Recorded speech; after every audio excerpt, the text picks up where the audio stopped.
हम तो कल ही जा रहे हैं, 5 बजे रजिस्ट्रेशन करा लेंगे इसका। हाँ हाँ जरूर। अरे बहू तो चुप कर, बहू मेरी बात सुन। इन दिनों खाने पीने का ध्यान रखना, सफेद सफेद खाना खाना, बच्चा गोरा पैदा होगा, गोरा। और हाँ, तीखा कम खाना, तीखा खाने से लड़कियां होती हैं, लड़कियां। और चलती फिरती रहना, कि चलोगी फिरोगी ना, नॉर्मल डिलीवरी होगी, नॉर्मल डिलीवरी। हमें एक स्वस्थ लड़का चाहिए, लड़का। अरे मासी जी, हमें फर्क नहीं पड़ता लड़का हो या लड़की, हमें तो स्वस्थ बच्चा चाहिए। तू चुप कर। चलो नमस्ते। अरे माँ, आपने सुना भाभी ने क्या करा? सारी जगह ढिंडोरा पीट दिया कि वो पेट से है। ओ बहू, पूरे कुंबे में बताने की क्या जरूरत थी? इसी बात पूरे कुंबे में नहीं बताते हैं। और ये फलाने की बहू क्या बोल रही थी, यहाँ रजिस्ट्रेशन करवा लो, वहाँ रजिस्ट्रेशन करवा लो। हमने भी हमारे टाइम में बहुत बच्चे करे हैं, हमने नहीं करवानी कहीं रजिस्ट्रेशन। आप क्या लग गई ना? अब तो इसका एक ही इलाज है। बाबा निरंजन, मेरा नाम है बाबा निरंजन। बाबा जी कुछ ऐसा करिए कि हमारे घर पोता ही पैदा हो। अच्छा, ये लो विभूत, इसको खाओगे तो बेटा ही पाओगे। लोगे बेटा विभूत, लोगे बेटा विभूत। बहू खा ले। अरे माँ, इससे बच्चों को नुकसान तो नहीं होगा कुछ? अरे तुझे क्या पता, कोई नुकसान नहीं होगा, तू भी यही खा के पैदा हुआ है, खा ले बहू। तो देखा आपने कैसे श्वेता की सास के अंदर रजिस्ट्रेशन करवाने से साफ मना कर दिया। रोज न जाने कितनी ही गर्भवती महिलाओं को ऐसे ही रजिस्ट्रेशन करवाने से मना किया जाता है और बाबा के चक्रों में फंसाया जाता है।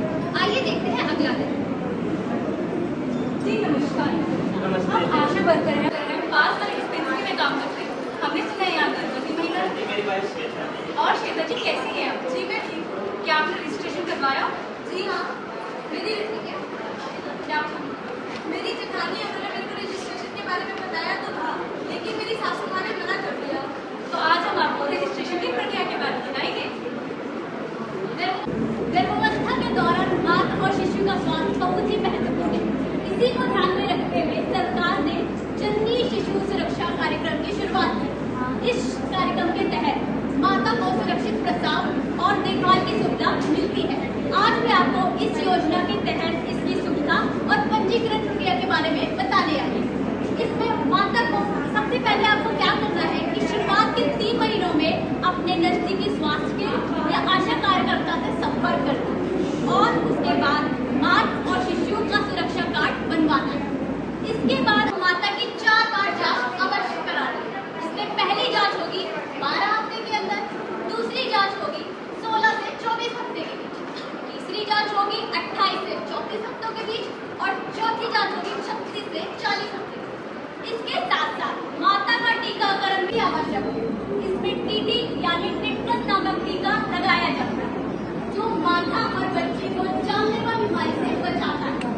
इसमें पहली डोज गर्भावस्था के पहले 3 महीनों में और इसकी दूसरी डोज पहले डोज के 4 हफ्ते बाद लगाई जाती है। इससे यदि पहली डिलीवरी के समय आपको टिटनस का टीकाकरण लग चुका है तो आप इसका बूस्टर डोज जरूर लगाएं।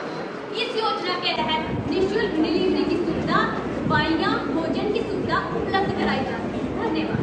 संतुलित आहार और पोषण, हरी सब्जियाँ, दाल, दूध, दही, मेवे जरूर खाएं। साफ पानी पिएं और दिन में 8 से 10 गिलास पानी की जरूरी है। नशे वाली चीजें जैसे कि शराब, बीड़ी, तंबाकू आदि का सेवन ना करें। घर में बने आटे की पंजरी के लड्डू स्वच्छता और साफ रखिए। रोज नहाएं और साफ कपड़े पहनें। घर और शौचालय की सफाई का ध्यान जरूर रखें। अधिक भारी सामान ना उठाएं, अधिक तनाव ना लें। कम से कम 8 घंटे की नींद जरूरी है। धन्यवाद। आशा देखते हैं आपको समझ आ गया। आशा दीदी के घर से जाने के बाद हर पल खूब कलेश हुआ। आइए देखते हैं कुछ महीने बाद का समय।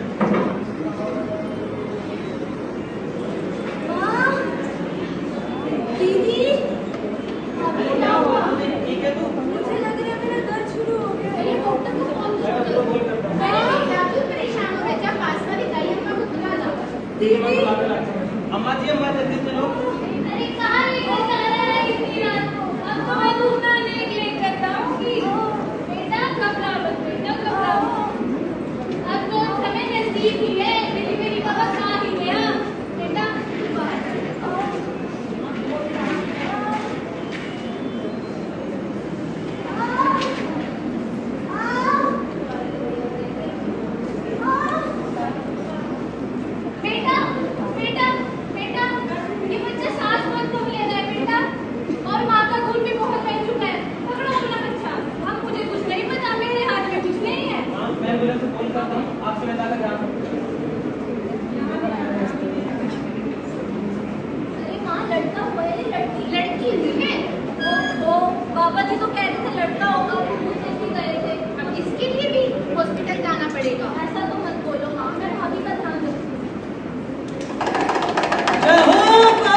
लो हाथ, अभी भी वक्त है, नहीं जाना पड़ेगा डॉक्टर के साथ।